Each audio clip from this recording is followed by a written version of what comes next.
If you are a sales manager and you work in HubSpot, I'm going to take about 90 seconds of your day, but it'll be worth it. Let's go. So, as a manager, you have a lot of meetings and you have a lot of one on ones with your various team members. So, you're going to use the HubSpot Breeze Assistant to help streamline a lot of that process. So up here, you're going to click on Assistant and it will open up HubSpot's Breeze Assistant window.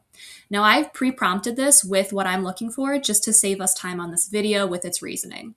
What I'm looking for is prepare me for a one-on-one with a specific team member of mine. I want to see a list of cold deals, a list of on-track deals, as well as follow-up suggestions and coaching questions. As I scroll to the bottom here, it has prepared basically a one-on-one brief for the specific sales rep. So it shows exactly what I'm looking for up here up top. Here is kind of a big picture report. The cool thing about this is that I can also save this report if I do like what it's given me. I can continue to iterate on that in my HubSpot portal as well. And then it's giving me everything I've asked for. So here's a list of cold deals with this kind of high level information.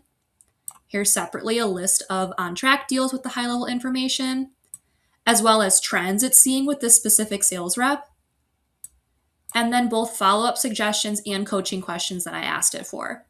I can continue to iterate on this and keep asking it to give me a second and a third version of this if I want to add more or remove things or see additional information. That's the beauty of this tool. It's really, however you want to use it, it can give you really direct access to the information that you're looking for.